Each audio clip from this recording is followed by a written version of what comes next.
What's going on, my guy? I'm a little bummed out. Oh no, why? Nobody's listening to season 4. Nobody? Oh no. No, we're not getting any listeners. Unless people are downloading the audio and then listening to it. Every place that we posted, it's not getting any views, so. Oh no. It's all right. I don't know how to make it more popular. I don't know. Maybe this is just I don't know. I would like people to listen. Yeah. That bums me out too. Well, way to start off the show, yo. I mean, it's fine, right? Ouch. If no one's listening. I'm hurt. It's all right. I'm used to it. We did get 3 views on our YouTube on our last episode. Mm-hmm. So 3 people listened. I just don't know. Are those our kids? No, they're not listening at all anymore. Oh, no. But I think we lost Roger completely. Oh, no. Our biggest fan? Yeah. I think we A couple lost him. seasons ago? Yeah, I think we lost him. Oh, no. I haven't seen any comments from him in a while. But that's okay. That's a bummer. We do this for you and I, not for Yeah, but the audience. all right. Okay. Cool. It hits different when you're putting it out there, nobody's listening to it. But that's the way it goes sometimes with content creation, I think. It's just sometimes people, like, it goes in ebbs and flows, right? Like, I've been on my best behavior on this. well, we're putting content out on a weekly-ish basis. And, that's just, unless it's really easy to consume. What I think happens is people go, oh, new episode, people who care, right? Yeah. Oh, new episode, I'll queue that up in my podcast thing. Mm-hmm. Right. And so it gets listened to later. Because what I've noticed on YouTube, at least, we get views on older episodes. Right? Mm-hmm. People are busy. They got stuff to do. I get it. Right. So it's like, I don't think people are listening the week it comes out. Right. But then they'll go back and listen to it 2, 3, 4, 5, 6, 9, 10, 11, 12, 34 weeks later. Whoa. 1, 2, skip a few, 99, 100. So anyways. All right. Well, it doesn't bother me super bad because I'm a little sad. Well, don't be sad. I do think people are listening, just not when we release. 1, I've been on my best behavior on here. Yeah. 2, that's saying something. 2, this is some of my best stuff. This is your comedy gold. Yeah, this is as good as it gets. I don't know if it's gold. It's but not bronze. It's as good as it gets. At least silver, right? Yeah. So my back, might change the subject. My back is better-ish. Well, that's sometimes. Good. That's good. Well, no, I mean, your back always has something. Yeah. Because, fusion, but it's not like I can't move at all anymore, right? Yeah. And just in time, because now I get to play with my new pitchfork. So I finally made it. Husband, I've finally made it. I get to have a pitchfork. There's one drawback. I went to use my... Wait. Hold on. Okay. The pitchfork was the dream? Well, all of this time, this 25 years we've been together, and we move somewhere and we get a nice place and we try to set it up and you are still unhappy. It's because you didn't have a pitchfork? Well, okay, so if I'd have bought you a pitchfork 25 years ago? It's been in stages, right? So the first dream was I want my own leaf blower, because then I'm at least when people drive by, they can see I'm doing my own yard work, right? So I got my own leaf blower. And then I was like, well, now I need my own weed whipper. Yeah. Right? And I got a battery powered one. It's like really cool. And then I needed my own drive tractor. That's been the dream. But that happened a couple years ago. Right. So I needed to find a new dream. I needed to find a new landscaping dream. Wait. Well, so it was leaf blower, weed eater, tractor, pitchfork. Yeah. But now it's a hedge trimmer. Right. Because I'm working my way up to a chainsaw. Those are my landscaping goals. I need a hedge trimmer. Hedge trimmer's fun. Maybe birthday. Hedge trimmer. I'm a different kind of lady. Do we even have a hedge for you to trim though? Well, I have those front bushes in the front there. Oh, I guess. But a chainsaw? I have a thing about a chainsaw. I'm thinking that sometimes, one of these times, I'm going to need it. And I'm not going to have it. And I'm going to be sad about it. I'm going to go, this is why I need a chainsaw. Now, I've known some people in the day that are not safe with chainsaws, i.e., starting up said chainsaw, tying a rope to it, and then climbing up a ladder while pulling the rope up. That's not what I'm after. I'm just after like, ooh, a tree has fallen or a big branch has fallen. Now I can go chop it up really easily with a chainsaw. Yeah, I get it. You can try to sell me the chainsaw idea as much as you want. I don't know that I'll ever be comfortable. Well, like, you can do whatever you want. I'm just saying. If you want a chainsaw, get a chainsaw. But I'm gonna be standing on the porch, hands high on my hips, with a very worried look the whole time, because it just seems like the most dangerous thing you can buy over the counter, and without needing a permit or anything. When you need one, you need one. No, you don't need one though. Like, we don't have any trees in our yard. No, but a little bit past the fence line, if one of those big branches comes down, sure, you're gonna want me to have one. I don't know, because you're not gonna want to go out there and chop it with your axe. You know what I mean? And I've got a hatchet. That's about as good as I can get. My axe is not for chopping wood. I know. It's an indoor axe. I get it. Okay. I get it. But at the same time, they make smaller, more like ladylike ones. I don't have a problem. I don't think you can't handle a chainsaw. You could get the big jobber that Leatherface runs around with if you want. I'm sure you could handle it. It's the only movie that has ever scared you. I just think it's a very dangerous tool. It's like having a table saw, but without the table. But a weed whipper is just almost as dangerous because because you could. It would take you. You could open up yourself with the one. It would take you 2 days to cut off a limb with a weed eater. Ouch. You could do it in one swipe with a chainsaw. I'm just saying, like, I don't want to be married to Luke Skywalker. Okay. Yeah. Well, that's why I'm working my way up, you see. I'm gaining experience, right? Again, Luke it's not that I got his arm taken because he just went full on. He was like, "No, my friends," and he ran into some stuff. I'm working my way up, gaining the experience and the knowledge of handling power tools. No. I want to be extremely clear. This is not you're a woman, you can't handle the chainsaw situation. This is as if you were a man and we were in a relationship and you wanted a chainsaw, I'd still be worried. Okay? Chainsaw is the part that I'm worried about, not the operator. Right. No, right? I'm with you. Yeah. I get it. Yeah. Because, you've encouraged me and you've like gotten me all of these things, all of these like things. But I think I watched a little too much Tim the Toolman Taylor. Look, I like tools too, but I don't like working on the yard, which you enjoy. I do. I like indoor activities. Indoor You like board game maintenance. You don't like yard maintenance. Well, no, I like hanging stuff in the house and I like fixing things inside the house, but I don't like the yard. I have allergies and it just it's not fun for me. I don't like being out in the heat in the summer. I don't like being in I don't like the heat extreme cold in the winter. And I just don't want to do stuff like, we have a huge yard. That's why we got that tractor for you to mow, but I wouldn't mow it with the tractor even. I'm not interested in that. Tractor is so fun. But there's one drawback of the pitchfork. I was aerating my garden because it's almost planting season. I'm going to get to plant some peas here really quick.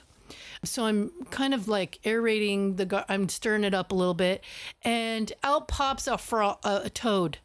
A toad? Yeah. So I named her Toadette, and she hung out with me until I finished my work, but she gave me the weird like look of like, are you going to eat me or what's going to happen here? And I'm like, no way. So I showed her to everybody, and I kind of like tucked her on the porch a little bit where the other frogs like to hide. But Is she still there? I don't know. She was in the dirt, like a foot deep in the dirt. She had built a tunnel through the side, right? Yeah. She didn't dig down from the top. She'd come in from the side underneath the wood. Yeah, underneath because I got a raised bed there. But it was slightly magical. It was just like la la la, going about my day, and then out pops a toad. I'm like, did I do that? And I started like really trying to create more toads, and it didn't work. But anyways, get her a house. Get her a little toad house. Yeah, I ordered her 3 different houses. We'll see which one she likes.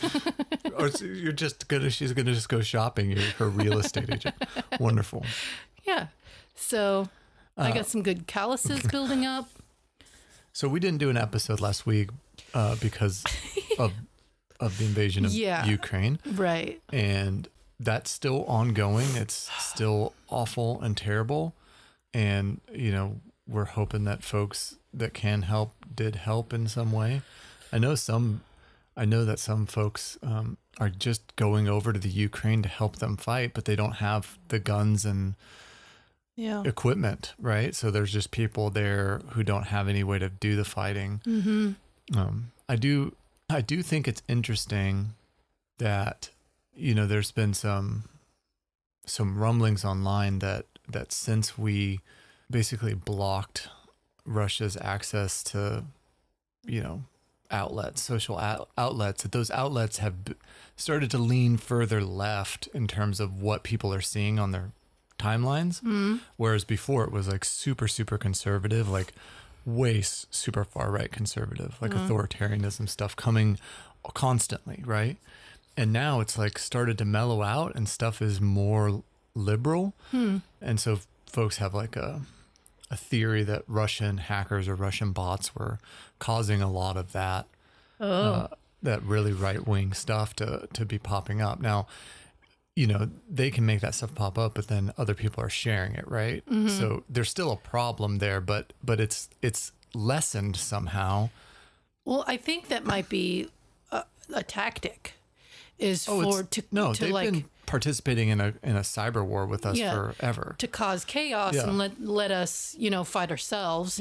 And whoever's the winner, that's who they get to like. I mean, it's a genius way to infiltrate your enemy, right? Is to make them fight each other. Mm-hmm. Like, right? That's the whole purpose of. That's what we do in the United States already, right? As we pit each other against each other. Mm-hmm. So So then they don't have to deal with it. Anyways, I also think it's very interesting that a man who was a comedian and then became the president of the Ukraine is maybe the toughest dude who's ever lived.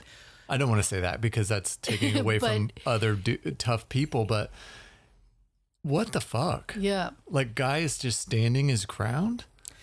Anybody else, any other leader in all of human history hides when they start wars. This guy's on the front lines. Yeah.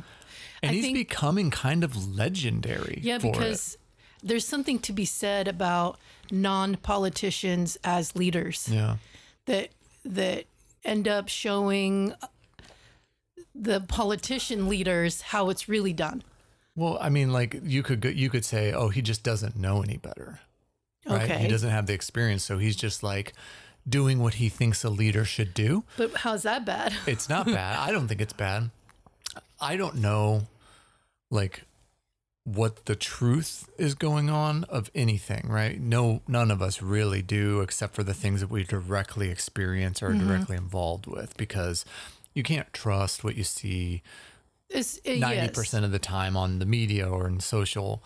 But I will say that this guy does appear to be the real deal when it comes to like a person saying, I'm gonna stay and fight for my country. Yeah. right? And that's impressive, regardless of like if there's anything else problematic about him or his regime or the country. Yeah. You still have to admire someone who doesn't have to and has the privilege and the ease to leave at any time. Yeah. Staying there and fighting with the people he's asking to fight, right? Like that's a leader. Yes. Right? It's like even in corporate America, your manager is either going to be the kind of person who stays late with you and gets work done, or is going to be the kind of person who asks you to stay late and bails, or come in on the weekend and bails, right? Yeah. This guy's the guy who stays late with you. Yeah. And that's, I think, if nothing else, that's something that should be praised. Yeah. Right? Admired.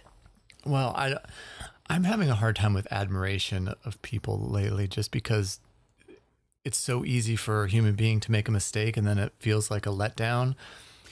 Well, yeah. That's You know what true. I mean? Like, it's just so easy, right? And I've always kind of been the kind of person who doesn't get really fandomed about things, right? Like, I like things and I'm a fan of things, but I'm not like oh my God, I can't believe that's Kate Beckinsale over there or whatever, right? Like this is the first name that popped in my head.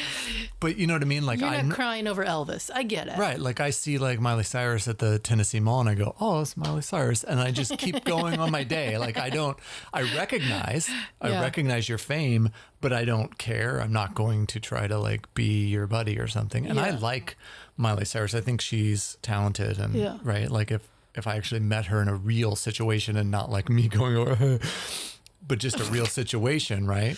Yeah. Like we were going to do a video together or something, I would be interested to have a chat, right? But I wouldn't be like, oh my God, can you sign my t-shirt? Right? Like none of that stuff. I saw Tiffany once.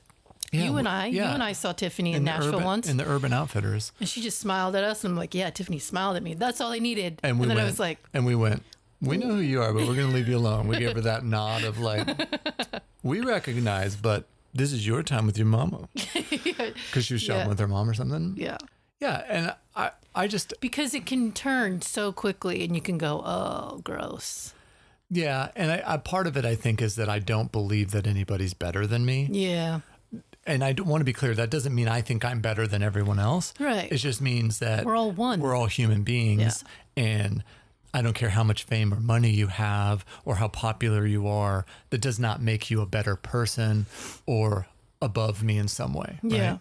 Like, I don't care about the president. I don't care about Will Smith. I don't care like how famous you are. Yeah. Right. Brad Pitt is just a guy. Right. And we all make mistakes. We all behave badly. I recognize he's famous. I recognize he's rich. I recognize he's in a lot of movies. But it doesn't mean I need to treat him differently. Yeah. Right. Even though his expectation, and I'm not trying to say Brad Pitt's a jerk. I'm just saying maybe his expectation is that I would. But that's not the kind of person I am. But I do admire some people sometimes for things outside of fame and money. Yeah. But I'm trying to be more careful about that too, because I don't want to get caught in a thing where they've let me down in some way. Yeah. Or that I've let myself down by liking somebody who turned out to be a jerk or whatever. Yeah. Anyways, I do think it's cool what Zelensky's doing though. Yeah. Like I thought about this the other day. The way people are talking about him online is almost like the way that people talk about Chuck Norris, right? Like, like Chuck Norris isn't afraid of cancer. Cancer's afraid of Chuck Norris, or whatever the jokes are about. I can't remember any of. I think that is one. Yeah, it is. But there's kind of that starting to build about him, and I think that's fascinating. Yeah, because when somebody has the potential to run and hide and be an idiot or a jerk, and they don't, they stand their ground and they go, this is my home. These are my people. Yeah. You know, there's something to look up to in that respect. But he's also doing stuff that's like, purposefully pointing a very sharp contrast. Like there's this video of Putin talking and Putin's like using his hands, and you can see his hand is going through the microphone in front of him. So it's like green screen. Yeah. So then Zelensky does a does a speech at a podium and he purposely moves the microphone around with his hand. As kind of just, it doesn't say anything about it, but just kind of like, I'm fucking here. Yeah. Where are you? Yeah. Right. And exactly. I'm like, that's the kind of, Yes. like, that's the kind of thing. Yep.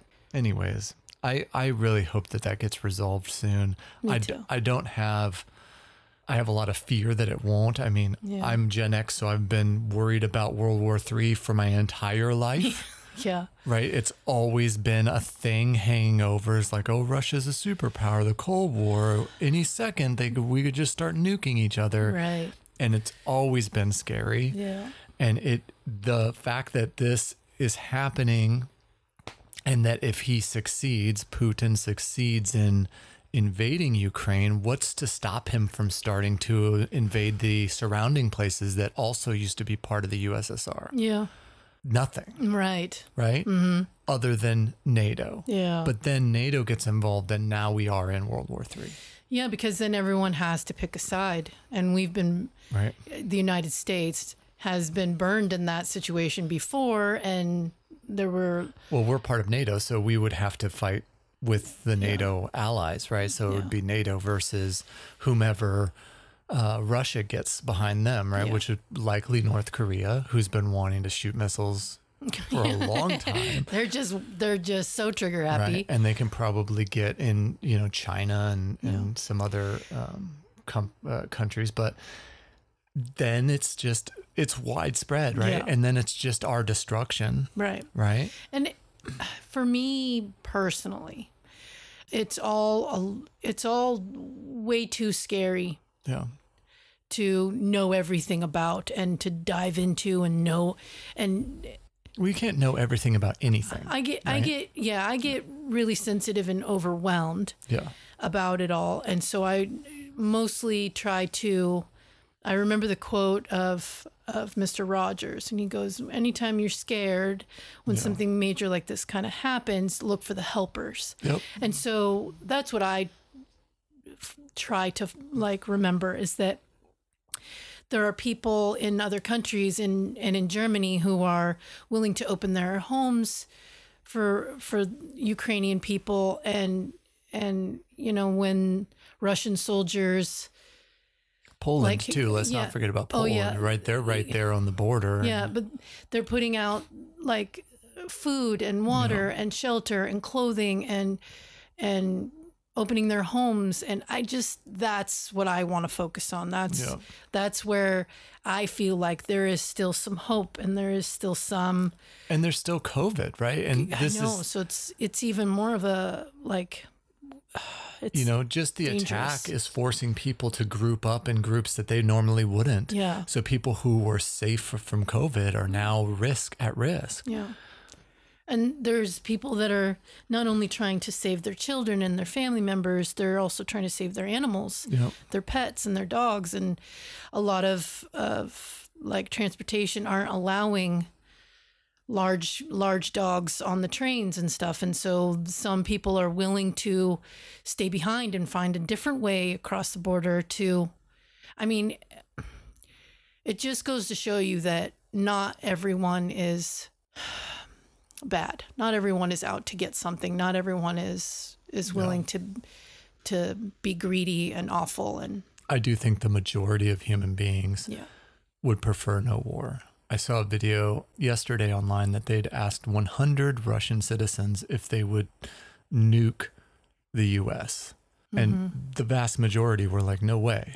Yeah. That's no, or niet the whole time, right? Yeah.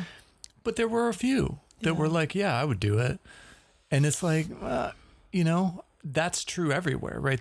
If you ask a certain group of people, there's always going to be some people who are like, oh, totally would do all of that bad stuff. Yeah. But the majority of people.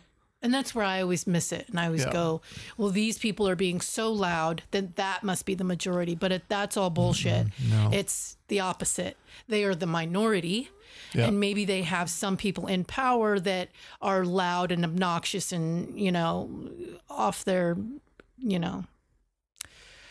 just not capable of logical thought. Yeah. But the majority are, willing to to help. And Yeah. I think that's really special and worth paying attention to. I mean, you know, and we've talked about this before, but like even with like just simple political talking points, like the legalization of cannabis. Mm-hmm. The majority of people in the United States think that that's fine. Yeah. And that's across party lines. Yeah.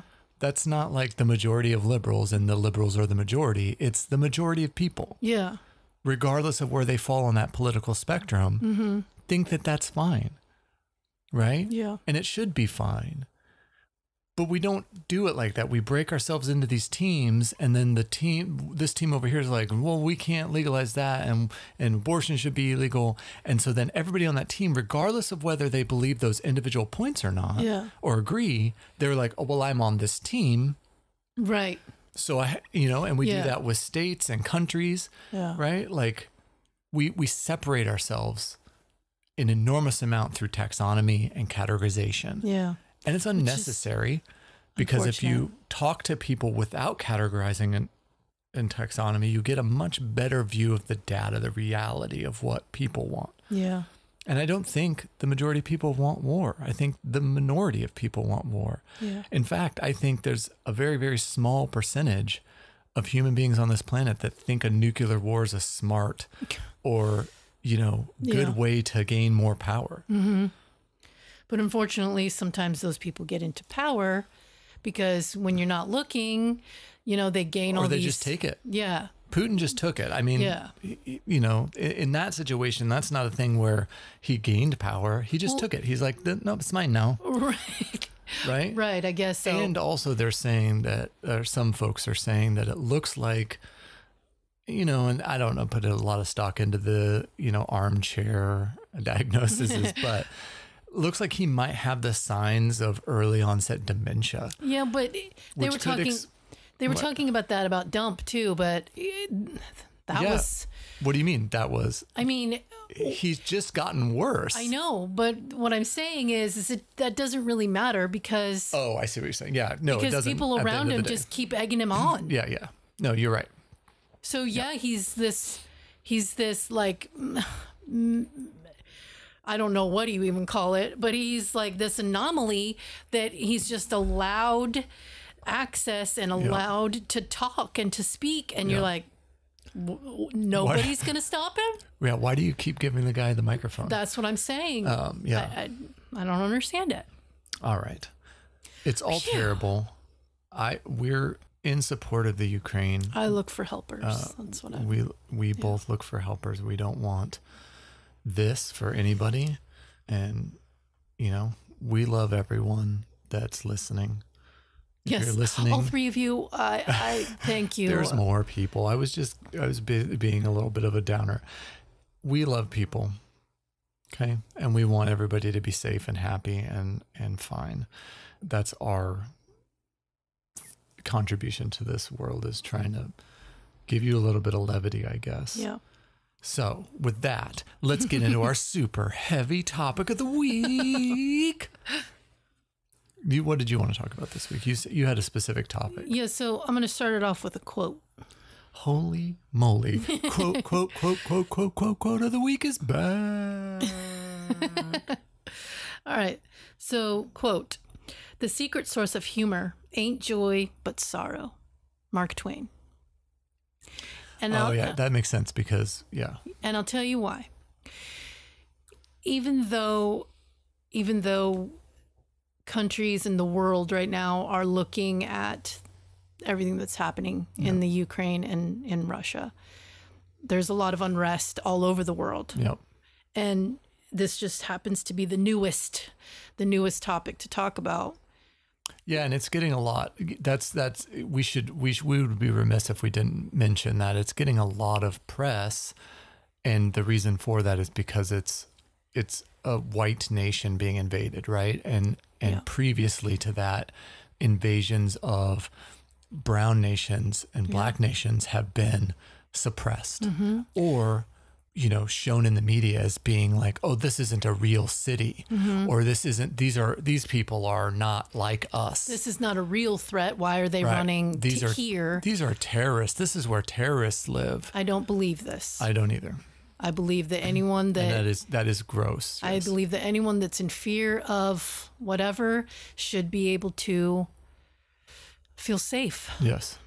And if that means going across a border to somewhere that is safe, then they should be encouraged and helped to do so. That's okay. Anyways, that's neither. And we also have to keep in mind that an invasion of any country, regardless of the population demographics or skin shade or any of that, those countries don't deserve to be invaded either. Yeah. Right. And our country is guilty of that. Yes. We're not, like, the United States of America is not the good guys. No. Like, we like to put ourselves out in the media, right? Or in the history books. In the history books, yeah. So, yeah, any invasion of any country is wrong, and we are against it, and we stand with those countries, right? Well, not with those countries. I should say we don't stand with the country of Ukraine. We stand with the people of Ukraine. Yeah. Because they don't deserve what their politicians' game they're playing, right? And, we can even go so far as to say the Russian people, that's not what they want either, obviously. There are protests. That's true, but some of them are going along with it. And in that case, when you've crossed that, it's like crossing a picket line. Right. Right. Once you do that, you're part of that now, and you are responsible and culpable and complicit in all of that behavior. Right. You're supporting it through action. So I just wanted to bring a little bit of that. When you do feel sad and when there is unrest, it's still important to find joy and humor and find things that at least give you some comfort and you can kind of relate to. And some hope. Yeah. So what's the quote again? Read it again. The secret source of humor ain't joy, but sorrow. Yeah. Because you know how it feels to be sad and distraught and in a dark place, and you want to help others not feel that. So you try to go out of your way to make them laugh or to make them see something from a different point of view. Yeah. And I think there's something to that. The best kind of loving people are the people that haven't been loved as well as they should have been. Well, I've long believed that comedy comes from a place of pain and seriousness, right? Because it's in itself a coping mechanism. Yeah. I know firsthand, right? I've used comedy for, 40 years to cope with all of the other things that are wrong with me and things that happen to me, or things that I don't want people to point out. Yeah. Right? I've used comedy, and it comes from pain, not from joy. Yeah. When I'm feeling most joyful, I don't make a lot of jokes. Yeah. I joke around when I'm feeling the most hurt. Yeah. Yeah. So recently we watched a documentary, which I love documentaries. We both love documentaries. You love documentaries. We both love them together, equal. We watched the documentary called Val, and it's on Amazon Prime. Is it just Val? I thought it was like Val and then like a subtitle. It's just Val? Yeah, I think it's just Val. Okay.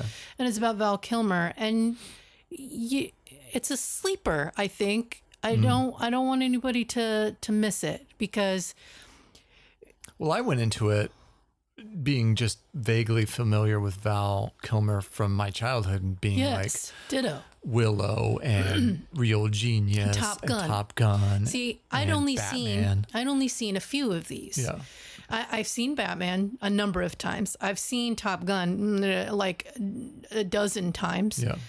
Because the people that raised me were both Air Force. Right. So, of course, we watched Top Gun. That was required viewing in your household. But, I wasn't a Maverick kind of person. I was more Iceman. I liked Iceman's character. I thought, perfect. Wait, you were... So you didn't root for the good guy? You rooted for the antagonist? He's not necessarily the good guy.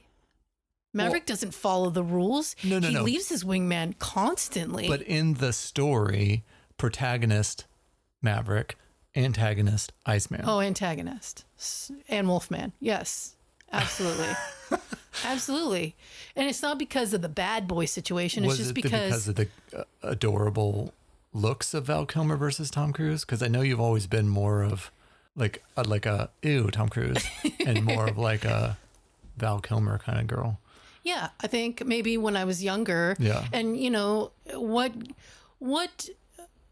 person watches the volleyball scene and goes, gross. Yeah. No, very few people. Right. Okay. So yes. Anyways, this documentary, I went into it like you did with like, yeah, he was around when I was a kid. And I didn't see, I've seen a couple of the movies, but not all of them. And I didn't realize how many movies he actually was in. Yeah. And then I was like, the documentary itself was honest, and it was inspiring, and it was funny in parts, and it was really like excruciatingly sad in other parts. Yeah. I really enjoyed how much it showed how real he was and is as a person. He shows his love to his children. He shows love to his mother and even to his father to a certain extent. And even though like his dad put him in difficult situations and he lost his brother when he was younger, and phew. What was most surprising for me, and I don't want to get too far into spoiler territories because I feel like, unlike most documentaries, this one takes you through like kind of a story, right? Like documentaries tell you a story, right? It's always from the point of view of the documentarian. But this one tells a story differently than I think most documentaries do, and it's more interesting to me. I was like, oh, okay, what's going on here? It was so well put together. Yeah. But I was trying to say the part that surprised me the most is that how much of an artsy life he led. Yeah. And we just all see him as like, oh, he was in Top Secret. He's just kind of a goofy, he's Batman, right? Like, right. There's so much. I love those kind of documentaries when you go, meh, who's this, whatever this is, let's just watch it because there's nothing else to watch. Yeah. And then you go, oh my gosh, I'm connected artistically to this person. Yeah, you were in tears by the end. Yeah, it made me cry. It made me laugh. It made me sad. I feel like because he grew up the way he did, he made these like independent little movies and he videotaped a lot of his life, and he still does. And then they put it together so uniquely. There's this point where he's watching his grown-up son now play guitar, and it's just electric guitar, and he's just sitting there on the couch and he's just watching his son. And then it flashes back to another like home video of his son when he was a little boy playing a little toy guitar. And then it flashes back and it like closes up on his face. And it's so loving and so sweet and so beautiful. I love the way it was put together like that. I mean, I'm sure that, they don't touch on this too much in the movie or in the documentary, but I do think his relationship with his adult children says a lot about how he was there or not there as a father. Yeah. But I do think regardless of like, Hollywood or whatever was pulling him away, I do think that his heart was with them. Yes. Even if he was away or, I think he even still loves the mother of his children. Yeah. Yeah. Who it didn't work out with, right? Mm-hmm. And the way that he fought to be with his kids and how he would make videos to send to his kids when he was away. When he had to go film, Yeah. And he has this reputation, or had this reputation, of being this very difficult actor to work with. And it's because he came from a different background of it, and he wanted it to be his art. That was his art. His voice and the way he would do things and the way he would portray characters was his art. So of course it was important to him. And with other people, if that vision isn't being met, or they're being very flippant, or if they're not being professional, like director or other actors, it's hard. It's difficult for you. I know, even just living in our family, if something's not being done the way I want it to be done, or the way I would approach it, it's very frustrating for me. So I can only imagine if you're spending a year away from your family, you're under contract, you have to do this movie. They basically buy your life for however long. You're missing your little kids walking and talking and growing up. And then some jackwagon director is being an ass. I can understand. I can see where his frustration is. Yeah, I think though, and I totally get it because I also work in a collaborative medium. Yeah. Which means that I can't just do this stuff all by myself. Even if I have a clear vision, I still need to get other people involved. And as an actor, that's what you have to do too. Yeah. You can't just make the thing by yourself, right? And I think for maybe in movie making, it's even more frustrating because there's so many people. Everybody comes to the table with an idea and a vision for, even if it's just as small as like, my character should do this. And then the director says, I don't see that. Right. And then you're butting heads. Yeah. Well, now you're difficult to work with. No, you're difficult to work with because you want something that the other person doesn't want. And that happens in my industry too, right? Like you get a reputation for not taking good feedback or something because you defend. Yeah. You go, well, yes, no, that sounds perfectly reasonable, but the reason I chose to do this is this and this and this. Yeah. But now I'm difficult and I'm not taking feedback well. But that's not how that works, right? Yeah. Like if it's a collaborative environment, we should be able to have a conversation, a tough or uncomfortable conversation about what we're trying to make. Yeah. And then maybe find some common ground. Yeah. But with hundreds of people, that's kind of impossible to do.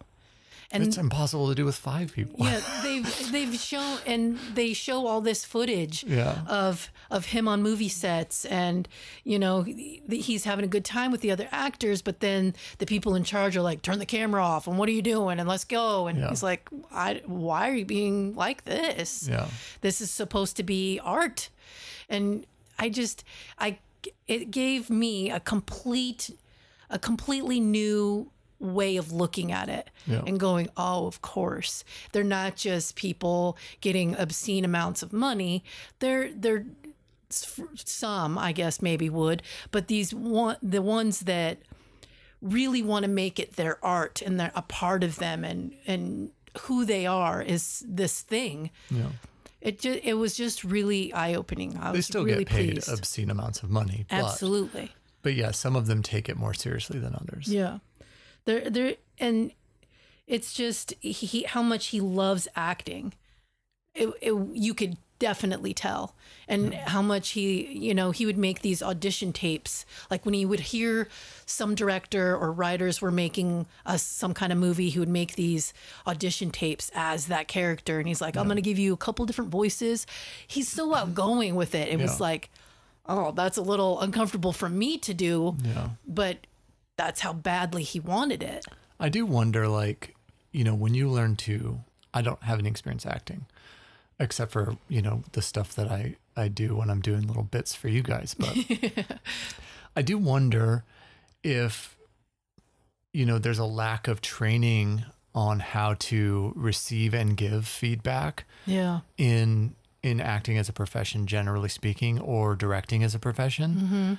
Because I know in design, there's been like this kind of push to train folks to understand feedback coming in and how to receive that feedback, and then how to respond and how to return without making anybody angry, right? Because as soon as you get your egos involved, then now we're yelling at each other. Yeah. But if we're like, oh, I can totally see how that might be a possibility, maybe we can explore that, or hey, had you thought about it from this angle, as opposed to that's stupid, why did you make it gray? Right. You go, hey, did you try blue or purple or any other colors for this? And what did you find? Like, what was the, just gentler communication.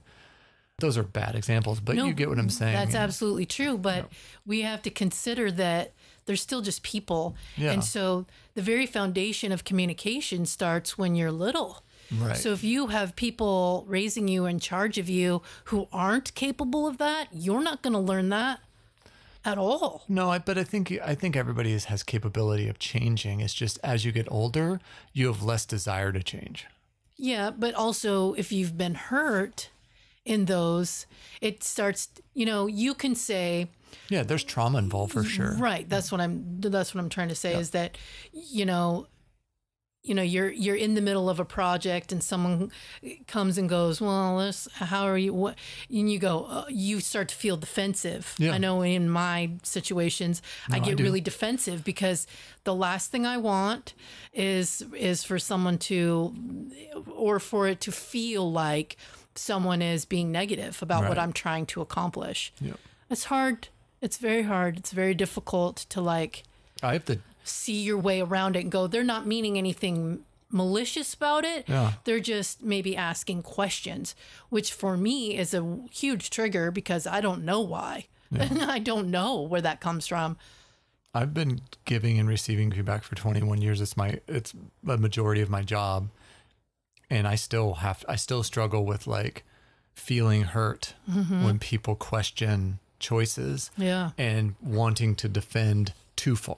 So then how do you, when personally you have a hard time with that, how do you then professionally have... Take a deep breath before you respond. Yeah. And then respond in a professional, level-headed manner, right? It's hard. It's a struggle, and it always should be a struggle, especially when you're putting a lot of yourself into the work, right? Yeah. And, they'll say I think the main difference between what I do and acting is that they'll say acting is pure art, right? There's nuance and art to it. And that what I do should be based on data. But the reality is what I do is a lot of it is art. But we hide that art away behind data and reasoning, right? Yeah. But a lot of it is just I'm making a guess. Yeah. It's educated, but it's a guess. And what do you guys think? Yeah, I feel in my gut now, I really, really do, that if it means a lot to you, you can turn it into art. Anything can be turned into art if you interpret it that way. Yep. So when you're just asking questions, or you're just being giving feedback, whatever, you have to be really delicate with people, because that could be their art, that could be their thing, that could be their passion. And so we have to be more gentle, and we have to be okay with being out and open and communicate, which is difficult because everyone is raised differently. Yeah, I 100% agree with you on that. But this documentary was so full of hope and so full of... Yeah, I liked it, but you were like, I think I want to become Val Kilmer. You were like, I love Val Kilmer. It was very inspirational in that way also, because he was doing this. He wrote this one-man play called Citizen Twain, where he turned into Mark Twain. Right. And he just wanted to make people laugh, and it was like a theater kind of experience where he had an actual audience. And he found out during that time period, found out he had... Do you want to do the spoiler for that? What is the I feel spoiler? like that's part of the journey of the documentary. Okay. All right. But he says he's had these obstacles in his life. And it was just so inspiring, because you think oh man, this is going to be sad. This is going to be excruciating to watch. Yeah. And some points are. Some are really hard. Yeah. But there's always hope there. And he's very... I don't know really how to... He got dealt a bad hand. Several. And he's playing through them. Yeah. It's impressive. It's very inspiring, because I've been knocked down so many times. Yeah. Mentally and physically in my life. And I just, I feel... Shake it off. Yeah. I just kind of, I sit there in it for a second, and I feel... I'm allowed to feel, and I've given myself permission to feel things now, whether it's, anger. And that's a hard one for me, because it's like the Hulk. I'm always angry. Yeah. Right. Sometimes it comes out. Yes. It comes out tougher than I mean to. Right. But I'm always angry. There's always an underlying coat of anger. Yeah. And it scares me because I was always dealt with anger in return. So I've had to hold it back. And so I'm but that anger comes slowly, from that trauma. That wasn't, you didn't, I know that you like to say you were angry before that, but you weren't angry before they made you angry.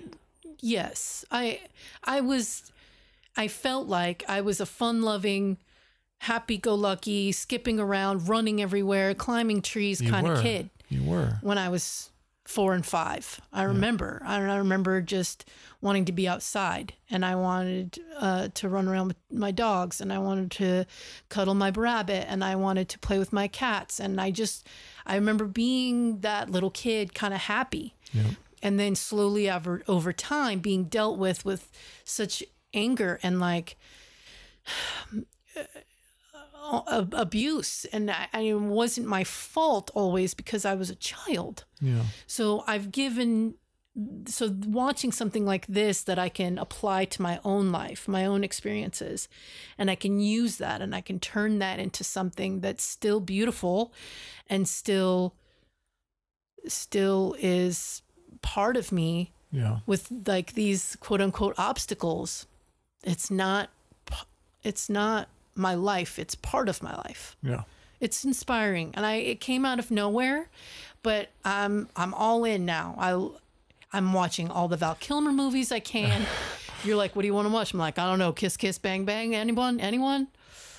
I watched Real Genius. I even like that because he's just got that thing that he's just... It's a swagger. It's quippy and funny, and he's like a clown in there. It's like, but that movie's... It's off the wall a little bit, yes, but I don't know. There's just something about it that is, special. My favorite part of the outcome of you awakening during the Val Kilmer documentary is that you finally recognize that you're an artist. I've been telling you for years and years. Like when I introduced you to the concept that you were a nerd, that took all of 30 seconds for you to accept, right? You sat down on the edge of the bed and was like, wait a minute. Oh no. And then that's it. You've been a nerd ever since. But I've been telling you you're an artist for as long as I've known you. And you've always been like, no, because you're comparing yourself to myself or to the boys, right? Like of their art. Or my art is this more visual medium, right? And you're like, I just take pictures, no big deal. But there's more to it than that, right? There's this thing that you've discovered how to show other people what you see through. It doesn't matter how you do that. That is art. And you didn't believe me forever. And then you watch that and then you're like, wait a minute, maybe I am an artist. And I was just like, all right. Because, he says like when he has to find a part of himself in all of those characters that he plays and vice versa. So, and I was like, all right, okay, that makes sense to me. I got to find a part like, yes. And I can make anything art then. Yep. I can make being a mom art because it means something to me. Yeah. It is my passion at this point to make sure that those people walk out into the wild and don't ask for space. They just are that. Yep. And they know who they are and they know where they came from, and it's not full of hate and it's not full of anger. Yep. And it's just knowing that when they put their head on their pillow at night that they are truly loved. Yep. And that they are loved and can love. Yep. That is mission number 1, right? So that can be my art. I don't have to have something tangible that I can make money at and go, this is my cup that I made and I painted But you also have that. I could do that. I kind of want to do that. But I mean, I don't think art is about making money. Yeah, that's another thing. Art is about expressing. Yeah. And I got lucky. I get to do art and make money at it. But that's not, everyone doesn't get to do that. Yeah. And it's a privilege and it's a joy and I love my job, but this is art. Yeah. This podcast is art. We live art. This family is art. Yeah. Okay. And it doesn't have to make money. You don't have to monetize everything. That's true. But, I'm with you. I want more people to listen, but it's not because I want this to be like a monetization vehicle. It's because I think we have things to say, and I think I want people to hear what we have to say, and I want people to know us better. That's all I want from viewership, right? Yeah. So if the secret source of humor ain't joy but sorrow, right, then we have to laugh. We have to keep hope alive, and we have to find our art. Yes. Right? Yep. Through all the bad stuff. All of it. But we use the bad stuff to fuel the good stuff. Yeah. I love you so much. I love you too. If you enjoyed this episode of the Lu and Me podcast, subscribe on iTunes, YouTube, or Spotify. And follow us on Instagram and Twitter at Lu and Me Podcast. Lu and Me is a Matthiasaurus production, produced and edited by Moose. The song is No Carpets by the New Forevers, hosted by Lu and me. Thanks for listening.